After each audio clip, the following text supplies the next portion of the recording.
Yes, y'all, and you don't stop. Hammer HQ, come and rock the short shot. It's your host, John Laghezza, the big dude with the big mouth from the Big Apple, Big Johnny Stud, coming to you worldwide from Brooklyn, New York, as always. We coming out the chair as always. The grass is green. It's smelling good. Are you ready for an MLB 2023 like you never seen before? Hat tip to all the people at Hammer HQ. Make sure you rate, review, and subscribe. All that delicious stuff. This is just the promo. We're going to give you just a little taste of the big dude doing the thing that I do, man. The one-man band. We are going to do it all. I want to stop just really quick. Okay, Hammer HQ, call to the pen HQ. You follow them up on Twitter and on YouTube. We're hitting it hot and heavy, but I got to stop one more time. Tip my hat and thank the pizza man, Rob Pizzola, because without him, I'd just be some fat guy screaming at his computer, man. Let's get down and do the thing that we do, me and you, the Cork Stats crew. Here's what you can expect here at the Hammer Betting Network, the very best of the best. Come on, man.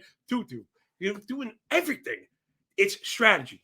It's betting. We're going to do risk management. In the case you haven't, figured it out yet, one kind of crazy person, but it's because I love this so much. You can't fake this kind of funk, and I do have professional experience. Yes, I want to be entertaining because it's a long grind. When you spend all of your time betting, you got to find other stuff to do, right? You better have fun while you're doing this kind of work, or you're going to get really upset because there are inherent downtrends. Yes, unfortunately, losing is part of this thing of ours, but where I think we've all met them, right? The fakes, the fugazis, we know all about them. They're everywhere. And with the saturation of content comes the oversaturation of bad content, being misled by people that are neither experts in their field or have kind of any professional experience really whatsoever. Well, Big Rob put some makeup on this pig, and hopefully you're about to get, what it is. It's the fastest show in MLB absolutely anywhere. You could tell that I love it. I live it. And we are going to be bringing the smoke to you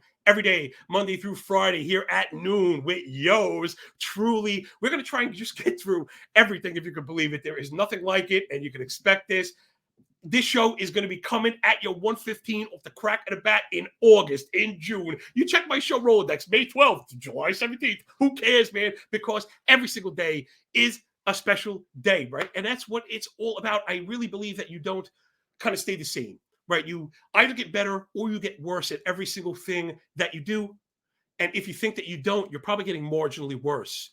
Let that happen for long enough, you look back and, you're substantially worse. And the thing that works in reverse as well, getting better every single day. We want to get just a little bit sharper. Yeah, we're going to give you picks at the end. Yeah, we're going to make you some money. But more than that, it's about sharpening the tools, right? My favorite Abraham Lincoln quote. You give me 5 hours to chop down the tree. I'm going to spend 4 hours sharpening my axe, man, because preparation is what it's all about, right? Process, greater than sign, greater than sign, greater than sign.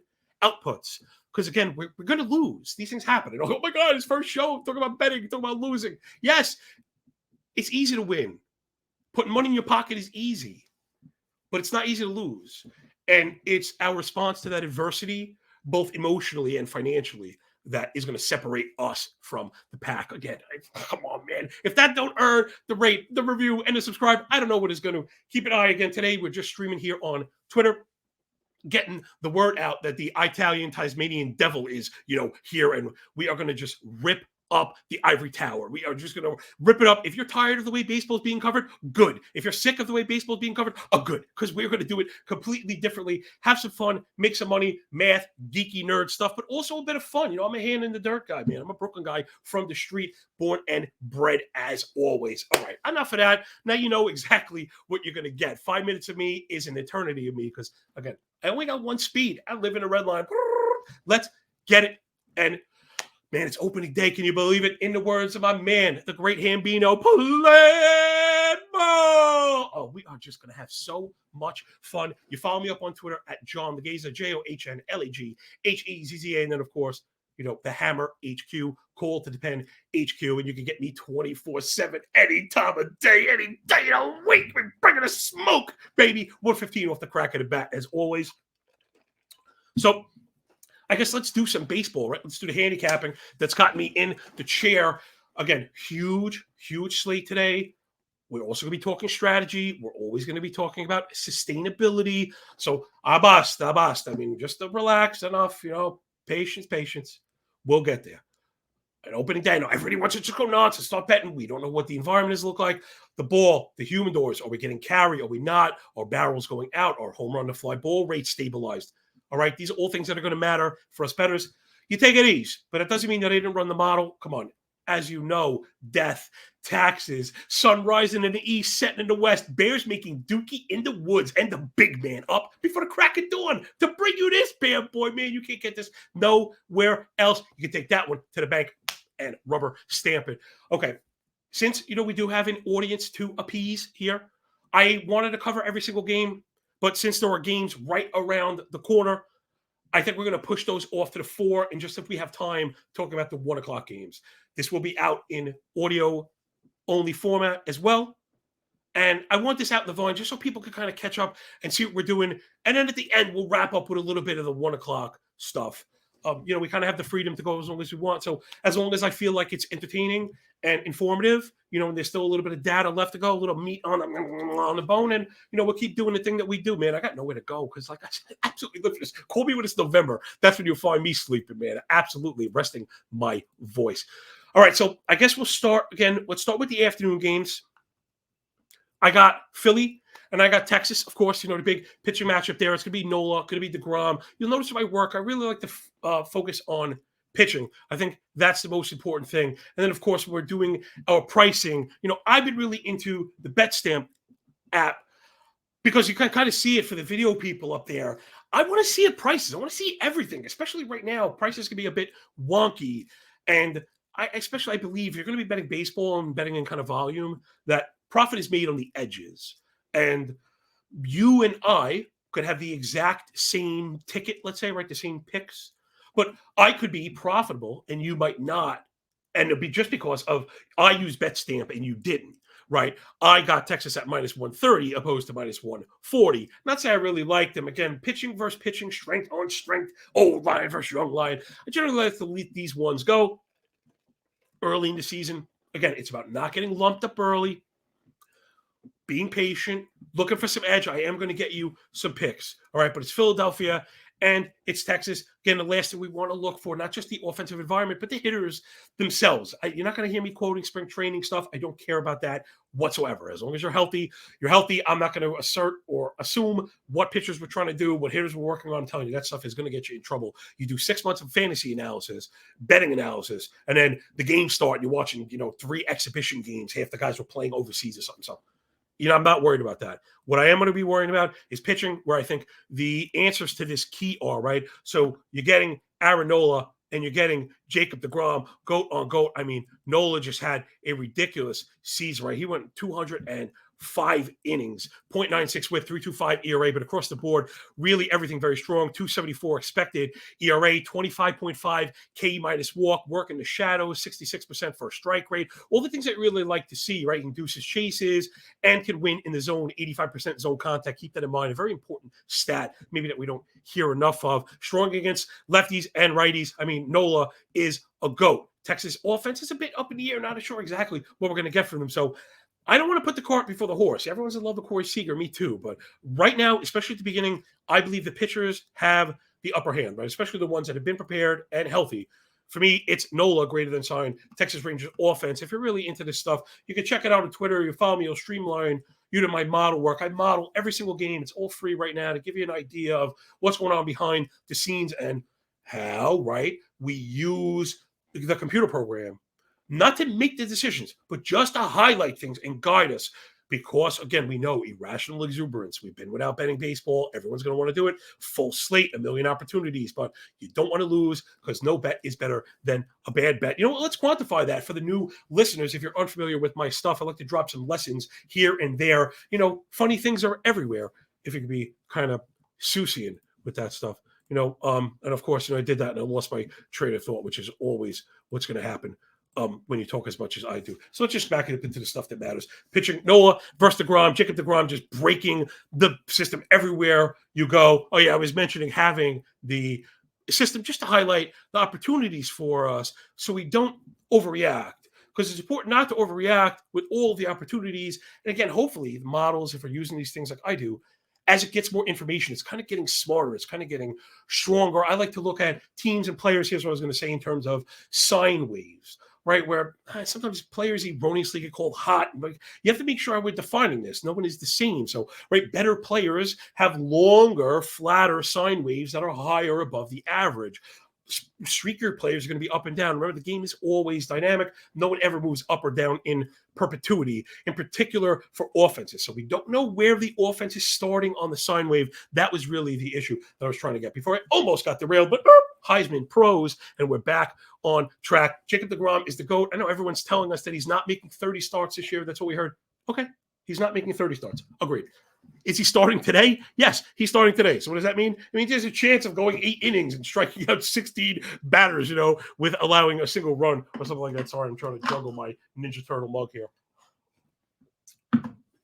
But the show must go on. So, Jacob deGrom, you want to do some Jacob deGrom stats? They're always a lot of fun. They're hard to believe. 0.75 whip, 525 OPS from the big dog, a 1.53 xFIP, 1.78 deserved ERA, 39.3% K minus walk. Yes, you heard that. Not a 39% K rate. 39% K minus walk. You're doing something good. So this one is going to be strength on strength.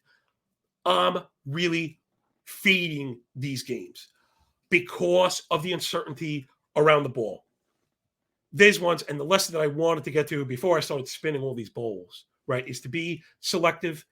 And the lessons that I tend to drop, right, aside from a lot of the trading stuff, right, you'll hear me talking about sine waves and risk reward and things being in rectangular boxes opposed to moving in perpetuity, right, looking for a breakout.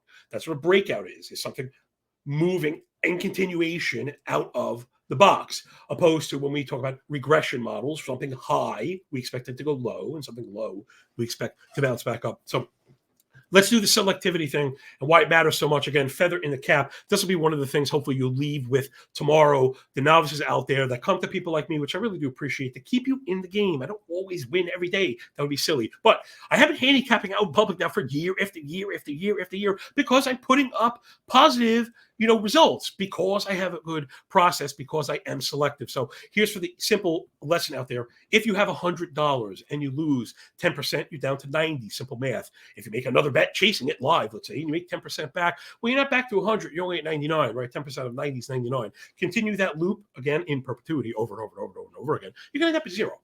So you would never think, right? That's like a counterintuitive part of betting. People think like, oh, I'm going to just exchange wins and losses. No, for every 10% you lose, you need to win 11. So every, no bet is better than a bad bet, right? I don't just say it because it sounds cool. Hopefully it does kind of sound cool, but it's because it's a quantifiable lesson to keep you in the arena. Boom. I'd be asking for a like if we were on YouTube right now, man. Bet your bottom dollar on that one. So the game is what it is. And until we know about the sine waves and stuff, I'm going to lean on the pitching, in particular, a guy like deGrom while he's healthy. So looking at the bet stamp, my vision's not as good as it used to be. I'm going to have to give it a little talk. I got Philly at 120. The dog, when it comes close like this, like if I had to take a lean, that's generally where I'm going to be. It's just, to me, not to keep beating like the intuitive thing, but there's a reason why these things are priced the way they are. Baseball is like just incredibly variant. I'm going to try and flip back and forth between my model. Also, you can follow me. I mentioned it, but I post all the model work, but not just the results. I'll show you a little bit of like how we get there, compare the grades against the Vegas lines.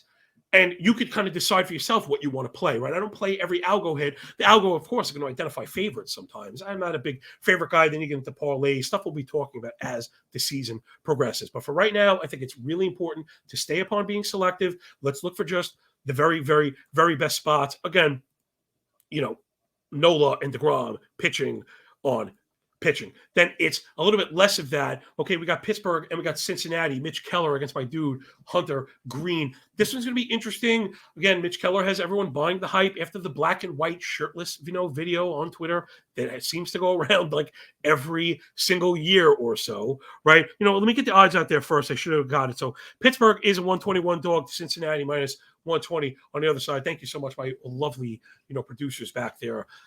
really helping me seem a bit more like publicly presentable than maybe I am in real life. So the thing we want to be looking at here first and foremost always is the environment. In particular, right, I mentioned environment, but we want to see how Cincinnati is going to play. Do not assume it. One of my favorite stats with Cincinnati last year was the ballpark, Great American, led the league in home runs, right? So the most home runs happened at Great American Ballpark. However, right, like butt, like big shaking butt, right? Get the garden hose, shaking butt. They only had a single player to hit 20, and it was 20 on the nose. They didn't have another player to hit 15 or more. I think the next player was 14. How did they lead the league in home runs if they didn't hit any? The Reds were kind of trash. It's because that environment is ridiculous. Today is going to be our first sign. If you see the ball start to fly in Cincinnati, let's go get them. Now, you may even want to go get that over in the first place, totally viable, something I've been doing since the second half of last year, getting on these kind of first 5 team totals. I think there's some edge there. Again, me handling the model, you see a lot of these averages and computerized expectations. And what ends up happening is generally, long story short, the odds, the general line should probably be 2 flat, meaning 2 runs flat, over 2 runs for 5 innings. The problem is, then books don't want to deal with the push on that. They do not want to give you your money back. They especially don't want players like myself, you're betting F5, right? And you have a favorite. If you fall behind, let's say you even tie it up, you get your money back in a tie. And really what I want to get at is, let's say you bet the Yankees as a favorite. Your expectation is to be winning after 5. You know what I mean? I bet F5 to eliminate the variables of bullpens. A lot of times the picks would be the same. Not always, but I'd rather avoid bullpens that are a bit wonky. But the thing is, if you bet a favorite Yankees, let's say, regardless of the odds, I don't pay juice, and it's tied at the 5, you get your money back. To me, that's a loss, right? That's a loss. Those totals should be set at 2, and a lot of times you see that kind of subsequent, the butterfly effect, like the ripple, how the inability to properly price the totals has kind of rippled out across the money lines and stuff now because of people like myself. They're not even they're posting these things later and later, and now they kind of juice them up to the gills, trying to get us into the run line. Quick note on the run line. Again, if you hang with me, get used to seeing F5s, but also get used to seeing run lines. And the reason why, one, we love underdogs, so we love plus money pricing because we're allergic to juice. But more importantly, if you get an underdog on the run line, which is plus half a run spread, right? Half a run. You cash on a tie through 5. So that same scenario where if you had favorite money line F5, tie is a push. Underdog tied F5 run line plus half run. I know it's a bit complicated, but trust me, this stuff is worth understanding. Is a win. And I kind of made my bones an entire season winning on ties. And that's what it's all about, right? You start winning. And now it just becomes a race to 15 out. So if you identify a bad team with a good pitcher and a serviceable offense, you take those. And then you hope they lose. And this would happen all the time. Teams like the Marlins, we're going to bet teams like the Tigers, with teams like the Diamondbacks that have a few good pitchers here and there. They have terrible bullpens, serviceable offenses. They'll be tied and or winning after 5. They will lose the game, get posted as an underdog again. We will rinse and repeat. So just do, the first 20 minutes or so, give you an idea of the speed, the pace, some of the analysis, how we work in lessons, because really all these things kind of work together, right? You have to understand the game, but you have to understand how to apply it, right? I could almost tell you the result of the game. If you didn't know how to bet it properly, you're not going to do that well, right? So that's, there's more to betting than just knowing the answer. So the Cincinnati environment is something we absolutely are pushing to the fore that must be paid attention to. One of the things I'm looking out for, quite literally most, of today would be that I have the Reds favored. They didn't quite trigger the algo for a hit, but I do have them. And of course, I have it playing neutral to the total. But again, I like to be very transparent about this. I don't like when people cite black box proprietary models, which again, I want to cite my model sometimes and put 5,000 hours of work into the darn thing. I should. But you need to be able to kind of validate and explain to people why and how these things work.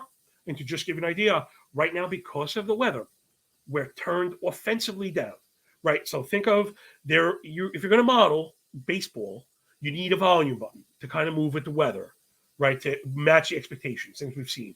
The results of barrels, the degradation of results on barrels at first that we saw kind of climb back, but still overall is down, right? So there's another trading theory, right? How even within greater bull stretches, there are bear runs.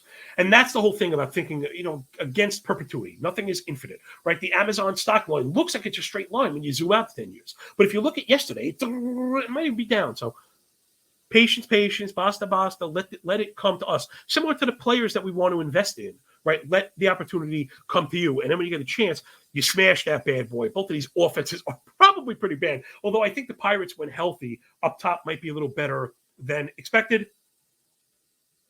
A guy like O'Neal Cruz, one of my favorite MVP bets, going off like 100 to 1 or 120 to 1. He has the skill set to do it. Remember, he's responsible for the hardest thrown ball and hardest hit ball in history, recorded history. And unless you think someone was doing it faster and harder before StatCast, like all this new training stuff, I have a hard time believing that, all the biomechanics and stuff. So you have to think it's like ever. He's a young kid, and people are bashing his average. I don't think he's been up enough to make that determination. So that's the bet I'm really making. I'm keeping an eye on Cincy, the scoring. I'm keeping an eye on Pittsburgh.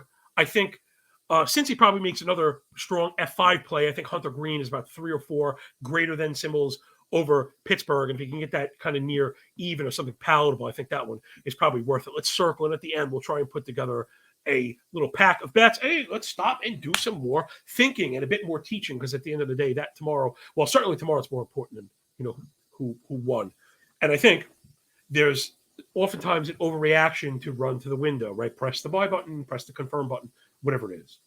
And I usually challenge people, like, how did you press that? And where is that in the kind of tapestry of the day? And then how is that piece of the quilt part of the greater tapestry? What I'm getting at is, again, those fake fugazis that I mentioned, who, the best way to spot them outside of, whatever, carrying pink handbags in front of private jets that they don't own.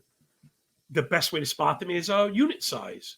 Right now, again, as a professional, right, who's fully transparent, winning and losing, to me, 1 unit equals 1% of stack. Very clearly defined. Down 100 units means bag of oranges tied to a stick on the highway. Out of business, lights are off, kids are hungry. Simply put. People that bet 15, 18, 35, the 5,000 unit max whale play, mind you. Where is this grounded in reality? Who are these people appealing to, and how does that translate into novice and new bettors, the people I like to focus on the most? Though I do like to think I bring some smoke for the vets out there, right? I've founded my own derivatives trading company. I have a lot of experience in making, high speed, high leverage decisions. And though I'm not betting at quite the level I was when I was doing it professionally, very hard to do content and that at the same time. Not that I wouldn't want to be giving away edge. That's not really the point. The things we have learned is trading floor to betting floor. Come up with the risk allotment first. Work your way backwards. And that's what I mean, people running to the window. Identify a bet. I'm like, oh my God, smash. Why much did you bet on it? Well, a unit. What's a unit? I don't know. It's a thing. And that's a problem, right? And this is really, it sounds kind of abecedarian, right? Like very kind of basic. But that's the first and worst way to get yourself in trouble and to have to deposit soon, because you're not properly managing. So if you want to roll with me, expect some boring stuff, expect a lot of discipline, expect management. But that's why I also post all my stuff. So like, I break down everything. I post all my results. I have my stuff set to the strictest level. But if you want to bet the algo, and there's people who've done very, very well betting outside of my own recommendations on the stuff, you go do that. But for me, I like to focus on the noobs right now. Let's pick our spots, plus EV, be sustainable. Now that we know that we have 100 units to our being, to our small business, and right, if we owned the Tricket store, we wouldn't be going in the register to go to Red Lobster, right? Now, would we? Or Olive Garden, we would be doing that. You want to put up positive quarters, positive half, roll it back into the business. So now that we know we have 100 units to our lifeline, how much you bet on a day? You certainly can't bet 15 units. Road to ruin, you're out. Especially now that every 10% you lose, you need 11 to get back, and that works its way up the scale.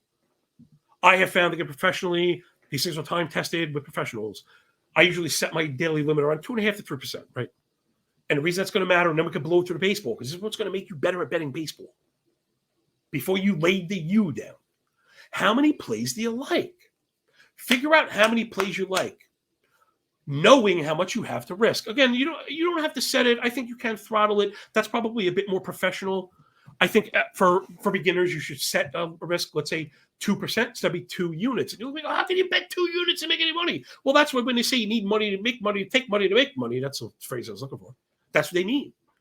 Rich people don't risk more by percentage. They risk more by total. They generally risk less by percentage than you do. And that's why you're poor. Not you, but you, the guy behind you. That's why you're poor. And he's like, yeah, that's why my pockets are inside out. Because they're always over levered. So you find out the amount of plays. We do this very simply. Then we'll get back into the baseball. You have 2 units to risk.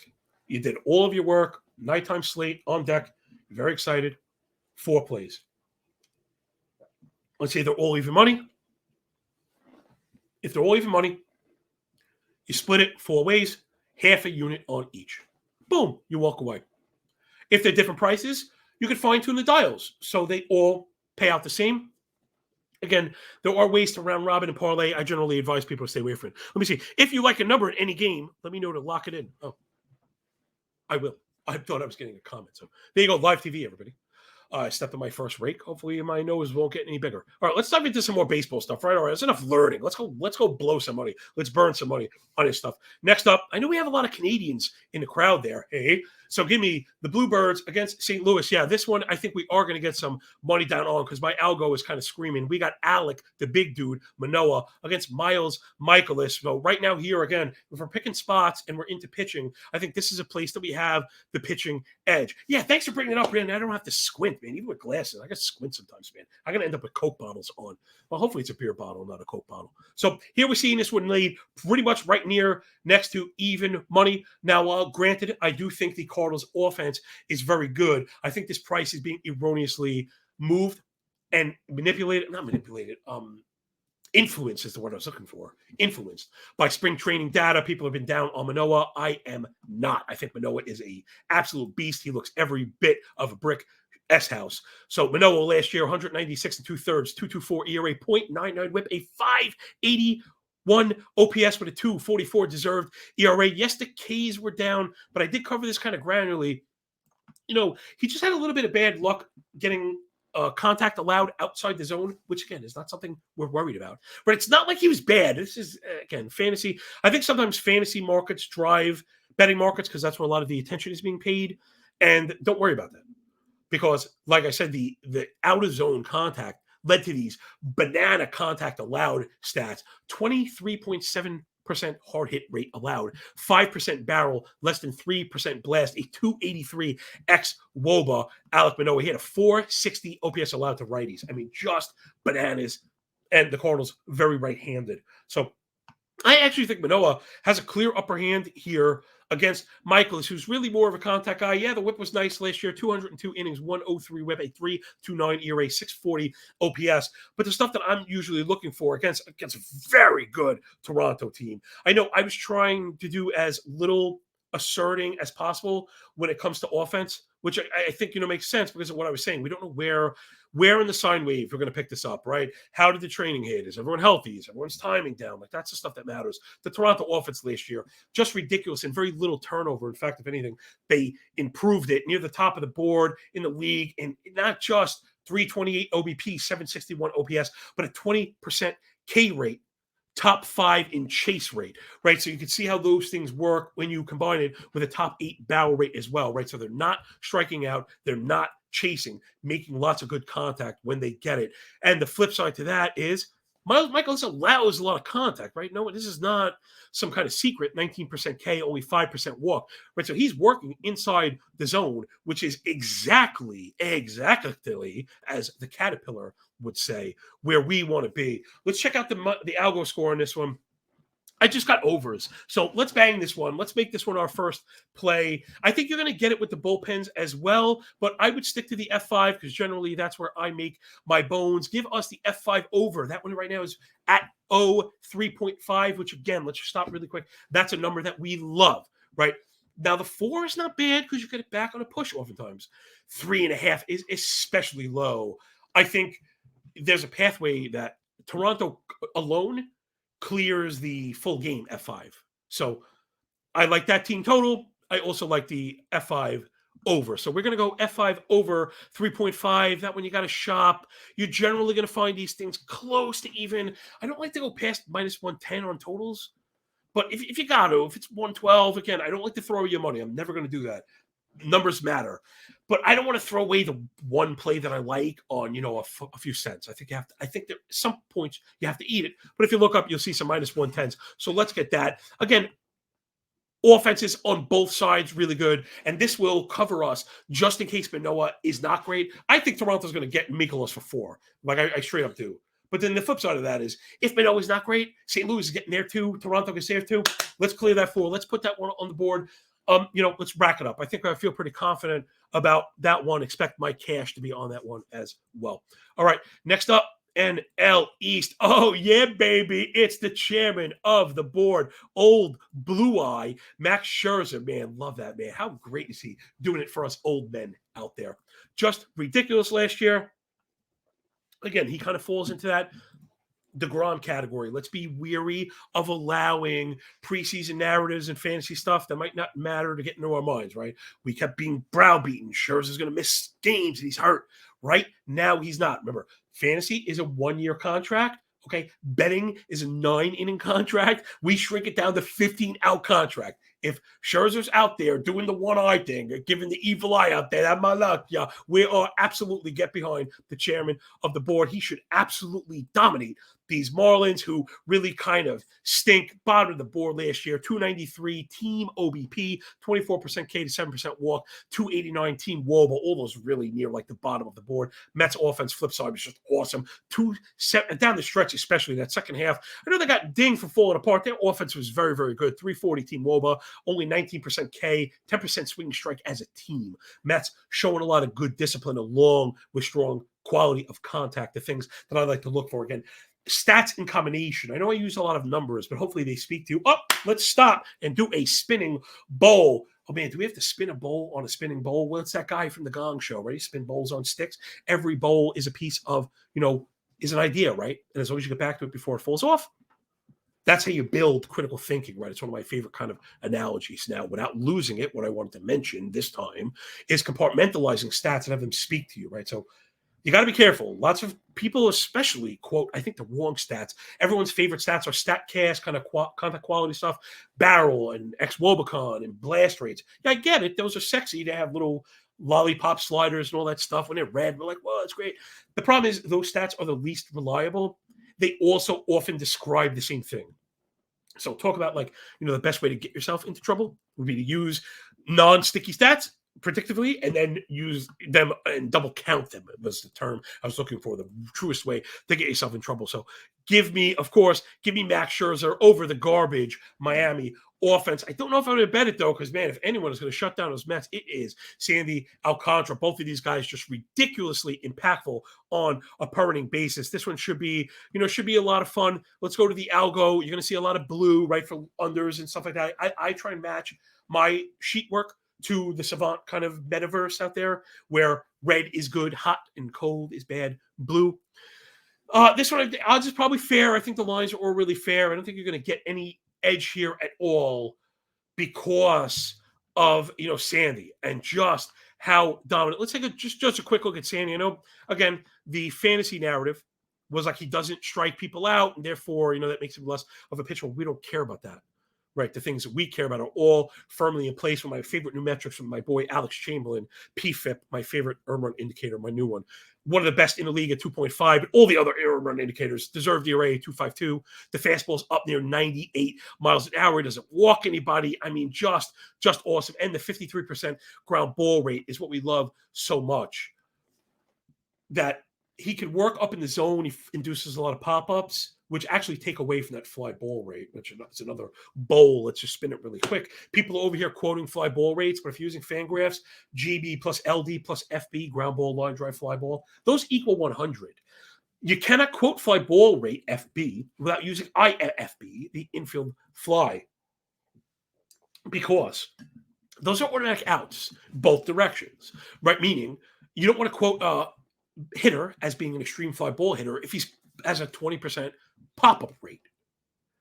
The other way, you don't want to ding a pitcher for being a 45% fly ball pitcher if they're inducing double-digit infield fly.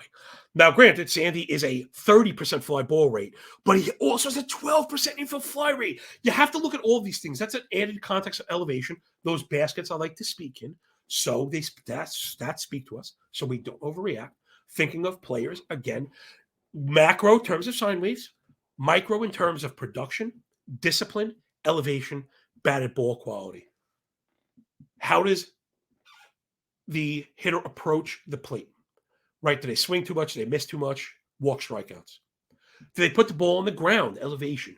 And then is the quality good? Remember, batted ball quality should probably always be near the end. So the bet that I probably would like the most, and I know this one's a little out there, I didn't see the pricing on this one, would probably be getting Sandy with the plus half run, but I don't like the Scherzer matchup. So this is a perfect example of a play we're probably going to like when Sandy, who will, believe it or not, be an underdog, right, against better teams, that maybe you get him, like he'll be an underdog to the Dodgers no matter who the pitcher is. And that's a good spot to get that run line play. So I don't like to just talk. I like to show you how we apply it, even if I'm not really into this bet necessarily. So Mets and Fish should be a really good one to watch. I'm not expecting a lot of scoring. And again, my gut just says the Mets are going to struggle. And if the Marlins happen to hang one on Scherzer, they probably locked in the F5 because Alcantara just looks so good. And he has a robust arsenal. He's able to work all over the zone. All right, let's pick up the pace just a touch. This one, I think, is where my prop bettors and like the DFS crowd will probably be today. Probably, likely, at least, by my model and other objective measures, would be the worst pitcher going today in Zach Donald Duck Greinke is going for the Royals with cheese. Those Royals will be in the Twin Cities facing the Twinkies and Pablo Lopez, who, again, we were just learning lessons everywhere. We're going to leave here looking like big bird feathers sticking out of the cap. I call this one the Christian McCaffrey principle for the football people out there, right? We were just told incessantly that he would never survive a football season. He can't do it. It's impossible. He's not built for it. Draft a guy that hasn't missed a practice since high school, because that's how you guarantee 17 games. Well, the same was being said for Pablo Lopez. There was just not a shot in double hockey stick he'd ever go across 100 innings, no matter how impactful they may be on a per inning basis. So stupid people like myself were fading him in fantasy, and he threw 180 innings, near one of the league leads. So again, trying to predict injuries is damn near impossible. The one thing I do try to avoid is players that are currently injured. Right now, Pablo Lopez is not currently injured. There was a time when Zach Wheeler could never give you 200 innings. There was now a point when Jorge Lopez couldn't give you 100. So this may be the turning, the awakening, the Lopezing, the Pabloing, of him. So I'm not ready to throw away the baby with the bathwater. Extreme advantage here. Can we get the lines up for the Twins? Let's get the lines up for everybody. Twins and Royals. And I don't think this one is properly priced. May have to get some ducats down on this one. The reason I asked for it, the odds were swinging around. And yeah, they seem to have kind of settled. See, I saw this one at like a minus 130, minus 135, which is what becomes so difficult about trying to post picks for a show like this. And again, I know that Rob cares. And I hope that I care because he brought me in, right? You gravitate to him because of all the good things. He brought me in, hopefully, of all the good things, and that you'll feel the same way. And this is one that I would have had earlier. So again, now I'm very, very open. You had the Fugazis, the pink handbags, wearing makeup. We all know them. They're going to post this one at minus 128, where it was this morning when I circled it. However, but, big shaking butt, get the garden hose. It's not there anymore. So where I loved it at minus 130, we're now pushing minus 160. And what is a handicapper to do, right? What am I to do? So this is a perfect example of why I just post all my model work and let people work it out. Because I do physically kind of grade these things. I objectively grade all these games. And I leave it up to you. People are smarter than me out there to say, well, you did your own analysis. Maybe it's validated in the spread and the model, the algo picks. And then you'll say, you know what, I do like this at 155. I know a lot of people, I don't want you to blindly use my stuff. I don't want to replace the big dogs. I just want to be part of the tool belt. And so this one, I do like Minnesota. I think they have the upper hand on both sides of the ball. Actually, third side of the ball, if you want to count the bullpen. So I think Minnesota runs away with this one. But unless you can get them with a pair or you don't mind paying juice, like I don't pay minus 160 for baseball games because there's so many opportunities that I feel I could do better. So you're saying to me, let's do another lesson before we move it on? Well, that's why, the big guy upstairs invented the run line, right? That's why we have the run line to cover the spread. I don't do that anymore because of the ghost runner. So, where I used to love the run line, and I was explaining I love to bet underdogs. I used to love nothing more than getting the +1.5 run on an underdog. You get into extra innings, and you can basically bank that bad boy going into the bottom of the 10th, knowing you're losing, more or less. Awesome. Turn the TV off. That 1.5 is not safe anymore. So that's a major issue, right? So if that didn't stick real quickly, right, we have Marlins Mets, right? Our Marlins, we have them +1.5. Sandy and Scherzer both go 9 shutout innings. Mets lock down the Marlins in the top of the 10th. Marlins go into the bottom of the 10th in New York.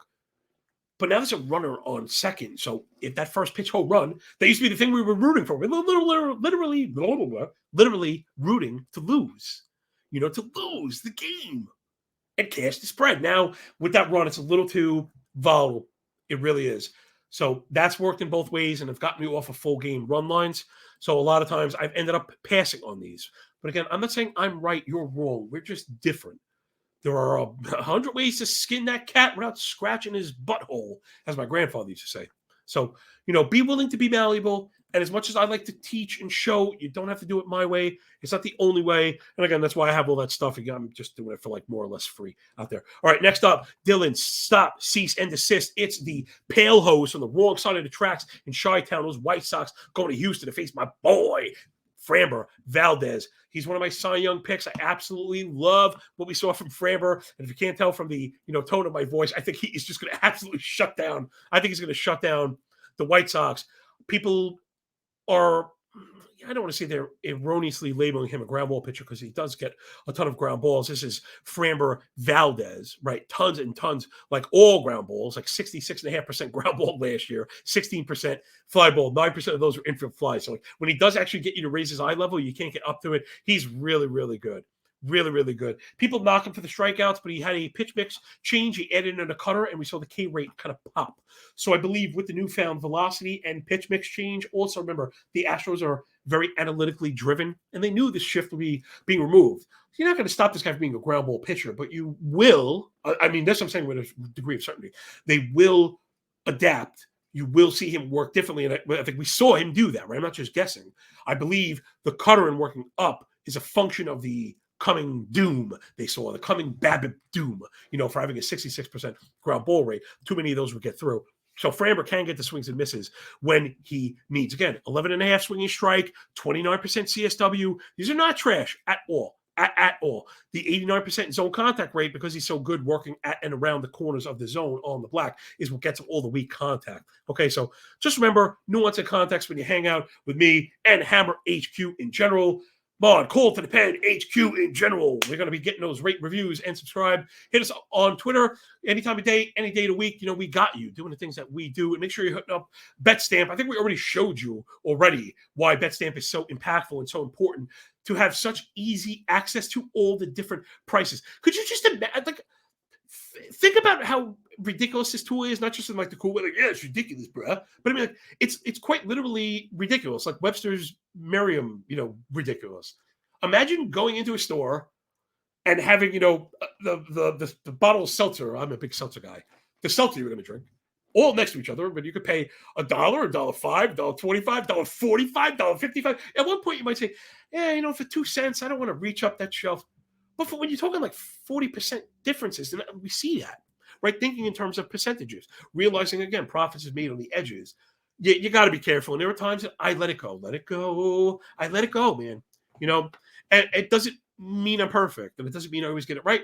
But I do like to draw the line and not walk into the trouble of juice, again, because baseball provides so many opportunities. And as the season goes on, I feel the model picks up on trajectory changes first. That's really what's been a key to our success. So I don't like to put the cart in front of the horse, but I'm okay being patient because I always feel like the better times are on the horizon, right? I'm not trying to fool anybody. Then the other side, Dylan sees, man, he's awesome. People worrying about the walk rate. Stop worrying about the walk rate. 30% K rate. He's fine. Man, 97 mile an hour fastball. And I believe Cease is another one of these guys. Okay, it was actually Dylan Cease. So get ready to, tweet at your favorite podcaster So Dylan Cease off like knocked for the high fly ball rate, 44% fly ball. However, the double-digit infield fly is why he's able to keep the home run and fly ball rate down, which, just so you know, is why the crowd is off of him, right? The projection systems come out, they regressed his home run to fly ball rate. That has a direct subsequent effect on ERA, right? More home runs is more runs, just by definition. And that's what's getting people off of, the expectations. So when you can identify the pitchers, players, teams that you think are improperly being adjusted by the quants, to me, as a stupid person, like that's how I found my way. And as a stupid person, hoping to teach other not so stupid people, that's what we've done really, really well, really, really, really well, is to understand what the quants, what the machines are doing, and where the wrinkle is that we may be able to take advantage. So Dylan Cease, really, really awesome. Not trying to knock him. The problem with Cease is, that Houston offense, man, just awesome, awesome. Because, again, the disciplinary basket. So combinations of stats, right? Why does it matter? 742 OPS. It's great. On base plus slug, top 5 in the league. 323 WOBA as a team on a season. Same. Awesome. The reason why they stand out, because the disciplinary basket is elite. The Astros, top 3 in K rate, top 5 in walk rate. As a team, 11% K minus walk. Talk about discipline. Pairing it, right? Let's move bit of baskets. Why you're going to be back here every day, Monday through Friday? Why are you saying, what was other shows? What are those? They are not this. This is this. There is only this. There is only Call to the Pen, HQ. Like Highlander, there can only be one. The thing with Houston is they combine the disciplinary basket with elite contact skills. So this is not just a team, they don't K and they kind of walk because they don't swing. No, it's not the case. They're pairing a top 5 zone contact rate, 88%, with a top 8 barrel rate, 8%. And there's the explanation down the line just why Houston is so very good. They make you work. And then, that's the back end of the discipline, why it matters so much. Not only are you selective and hopefully able to maximize on the contact quality, the thing we know is wonky. But in this age of hyper-specialized babyism, right, babying all these pitchers, if 100 pitches workload, every pitch is a percent. Have your guy go out there, take 5 pitches, 5% of the workload. You go out there, start fouling balls off. You have a couple hitters rack up 20% of a workload. Not the kind of terms that I think people are thinking about the way they should. So I do like Cease overall. I really like Framber, but I would have to give the nod to the Astros on this one for sure. Astros minus 135 actually might have a little bit of value there, because I think when you combine the two sides, I think the Astros clearly the better team. I know the White Sox are fun when they're healthy, but for how long, I don't know. And they're really also inconsistent. They really are inconsistent. There's a lot of kind of flawed profiles. So if you wanted to circle something on the outside there, to maybe if you're into pairing or you're looking for edge or if you're looking to build DFS stacks, I think we're going to probably get some love from Houston, though. Remember, Cease is a tough customer. All right, let's move on to the next one. Let's see, we got to be rounding third yet? Oh, how many games left? All right, we got 4. I got 4 left on the afternoon. Let's try and do these really fast, and then maybe I'll give you just a quick off the hip on the other ones. This one we should do pretty quick. Bring it up. We got Colorado, and we got the Padres. Padres really just excellent. This is another one that's kind of lopsided. German Marquez, I think the days of hoping for his shine are over. Last season, 182 innings, 4.95 ERA, 1.4 with a near 800 OPS. That's the kind of thing that gets you on the bus to Tuscaloosa. 19% K to 8% walk, 10% swinging strike. Really, really not any good. He doesn't induce chases anymore. He doesn't win in the zone anymore. He has a 90% in-zone contact rate. This is German Marquez. He led a 47% hard hit rate. So not only is he losing in the zone, but he's getting beat up badly. And I think that's now reflected in the price for San Diego. I know I was kind of bashing the run lines, but if I were going to take one, this one's going to be it. If the betting ticket falls a little short by the time we get to the end, I think let's keep this one circled, would be the San Diego run line, because not only do I think Colorado is the inferior pitcher, has the inferior pitcher, they are the inferior offense. Thank you so much out there, man. What a lovely community we're building here already in just our first 45 minutes. But we also have a clear, distinct bullpen edge. Board was like banged up the last we heard from them. After that, it's really bad. Like Pierce Johnson, I don't even know who the Rockies. I honestly don't know. And I'm like a draft and hold drafter. Like I go 750 players deep. I don't know who is going to be getting outs for the Rockies if they need him in the 5th inning. Right? How far is Marquez going to go against a really good Padres lineup? And you know, it sounds funny. Some of the weirder ads they made might be the biggest ones. Again, prop people. Anytime there's a righty on deck, you want to be looking at Matt Carpenter, for real. Blake Snell, I know he gets thought of as a second half guy, but I still think he gets it done. He's just really, really good because he scrapped that changeup, and that's what I want to be looking for. So if I were to leave this one on the cutting room floor, it would be because I want to see the pitch mix change first, but that's the thing that we're looking for. We're looking to make sure Snell is kind of keep the change in your back pocket, brother. You don't really need it. The Colorado Rocky offense is not any good. You may have to dance around Chris Bryant, but that should be it. So I think the pricing, especially something we have to talk about, maybe, and we'll address more in the season, is a little more detailed, is this spread between money and run line, right? I think because, again, I was demeaning it a bit, theoretically, because of the runner, but then I said that there could be value. I think the way, again, I never like to just push people towards the door without having them know what might be on the other side, right? Crack it open, little bit of light come in. Where you make the decision is the disparity in the pricing, right? So we're talking I tend to say cents and dollars. Some people just say dollars, so if you say a dollar, right, we mean moving from -110 to -210, right? If some people would say 100 cents, right, is a buck. Some people say $100. We're all speaking the same language, though.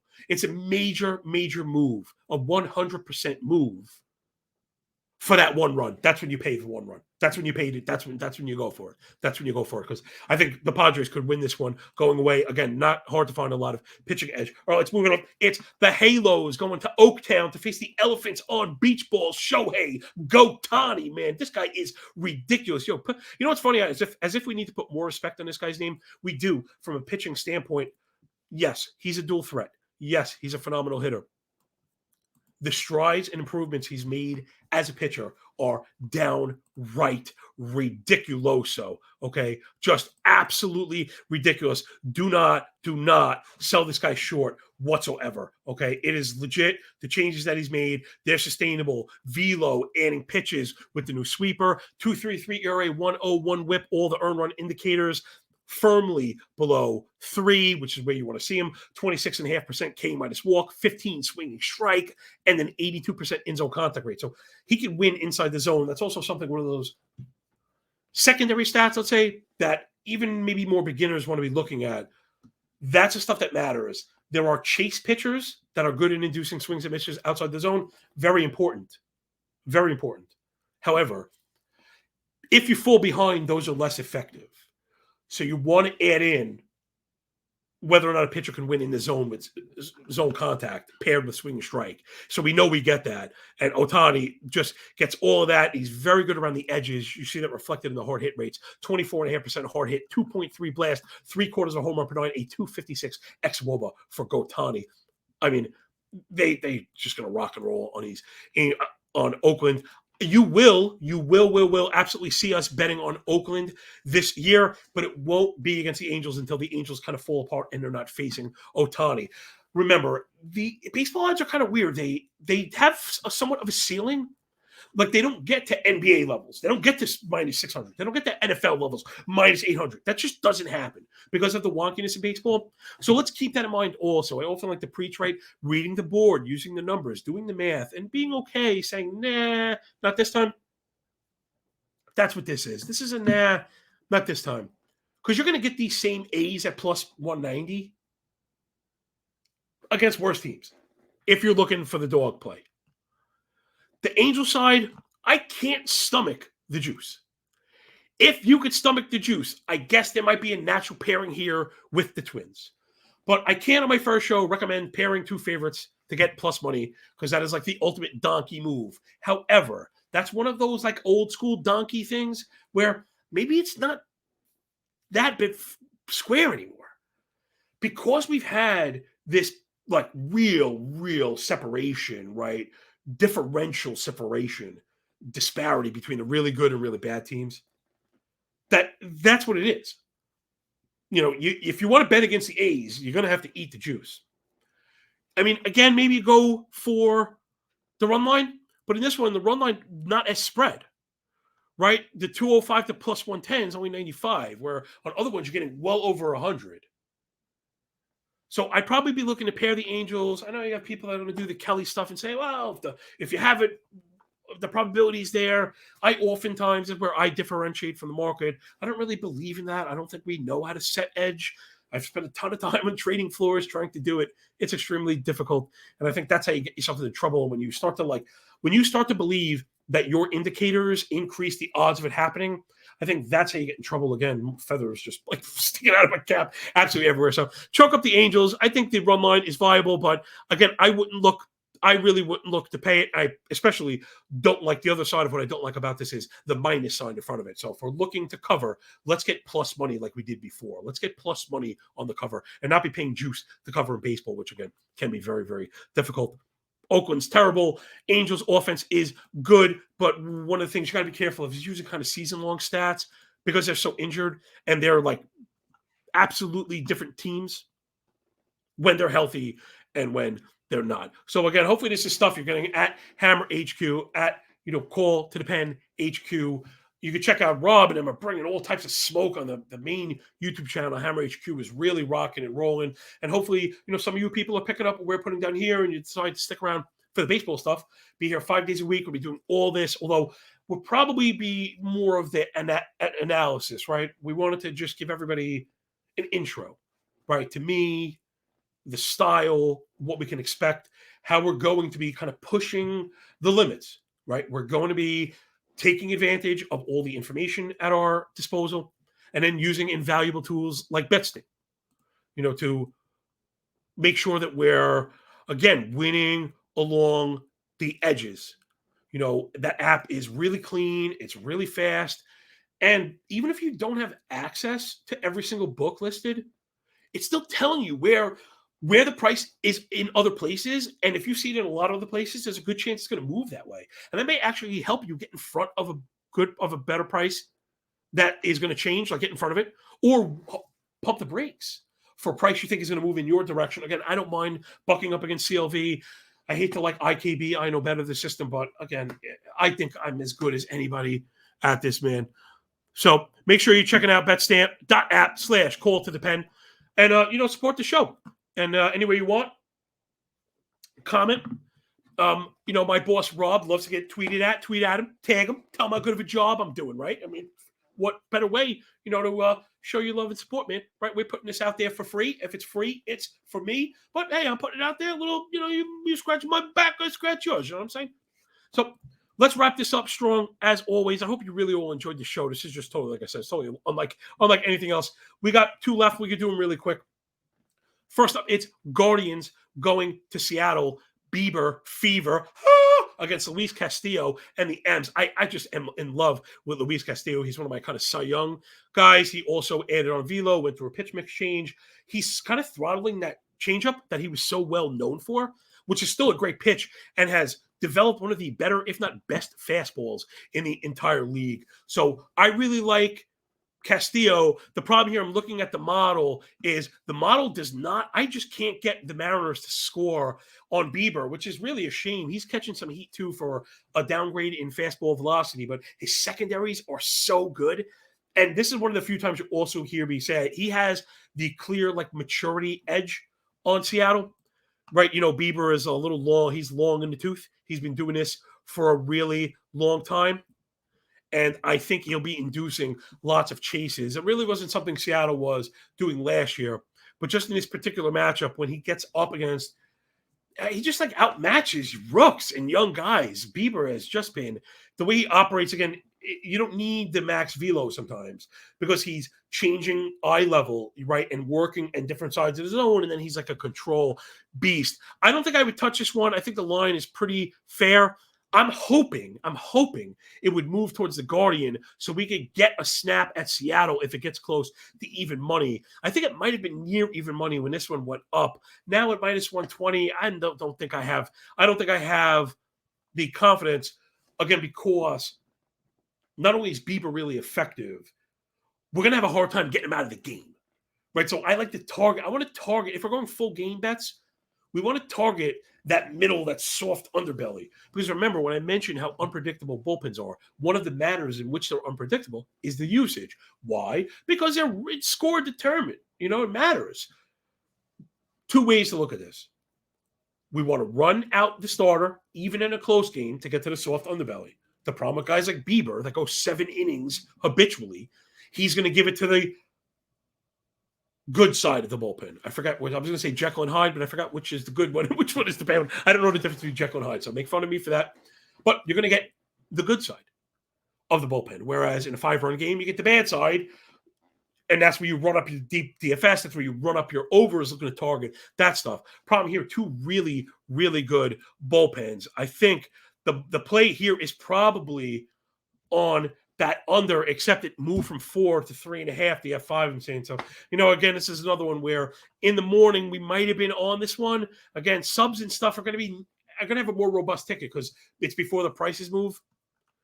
You got to pay, you're getting plus 130 to cover the half run for Seattle. But again, I just don't think the offense is there. They're really a bit inexperienced. Remember, Seattle really, just struggled mightily down the stretch last year. I think they were worst. I think it's at least bottom 2, a 221 team batting average. They were also dead last in doubles, dead last in line drive rate. You could see where Bieber kind of picks on them and gets enough distance to, do work and get the dub. So I'm going to have to fade this one as much as I like it, which is really unfortunate because, like I said, I do really like Castillo, but I think I got to leave this one. Last. It's just so hard, man. I wish I was here kind of recommending more plays. It's very difficult. This one, again, I got by a hair. I got Gallen, and I got Julio Urias, who I really – can we have currents on these? Because these were stringing around, and this is what I was hoping for. Now, this is a spot. How about the F5? So this is a spot, like I mentioned, where we have exactly what we were looking for. The problem is the matchup, and that it's opening day in Urias. Though he's one of the weaker aces. And I think let's mark this one as well. Let's get this one because I'm seeing plus money or even – I'm sorry, I got the wrong one.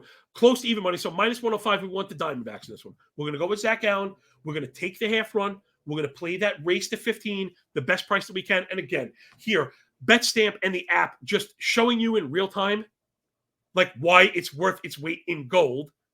Think about that. Minus 105 compared to minus 125 is quite literally the difference between me recommending it and not. And that's all you have to know. And there's people out there that say, I play 125. Yes, you can.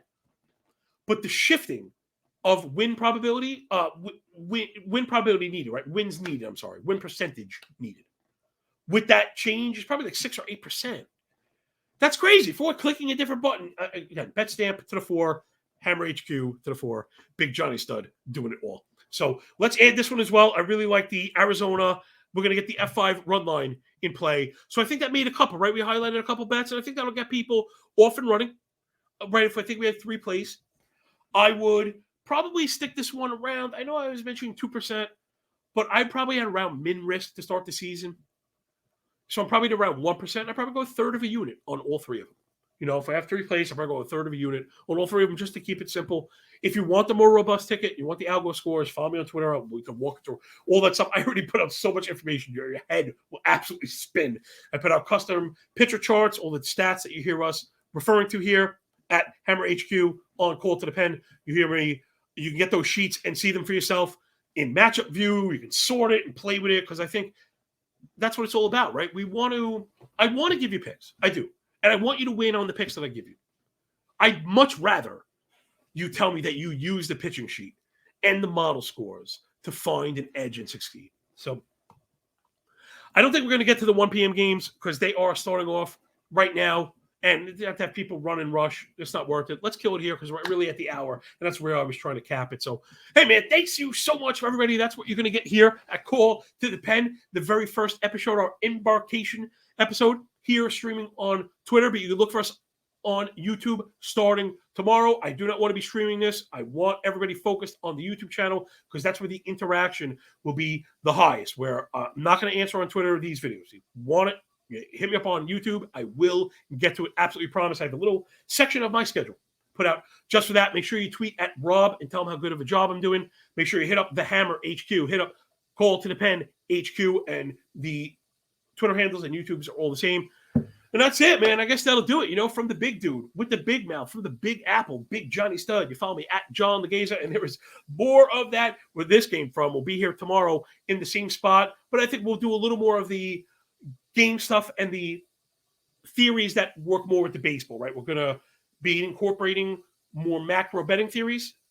But as we're betting, right, we want to be getting into micro theory, and then we'll be getting into micro game analysis. Also, I think where we'll be able to get ahead, and then again use these statistics to highlight where we want a full game, where we want an F5, and why. Because that, at the end of the day, getting a push after 5 rather than watch a bullpen blow it and wasting 3 hours of your time. Yikes! Talk about a 360 loss. So, all right, I think I did all the housekeeping. Hammer, Call to the Pen, Bet Stamp. Make sure you're following us up, tweeting at Rob, and you can tweet at me as well. Because without, you, there is no me. I'm just some fat guy screaming at his computer. So I think that'll do it. We will catch you on the flip side tomorrow. And remember the very last lesson. When you work this hard, it feels a lot less like luck, yo. Peace.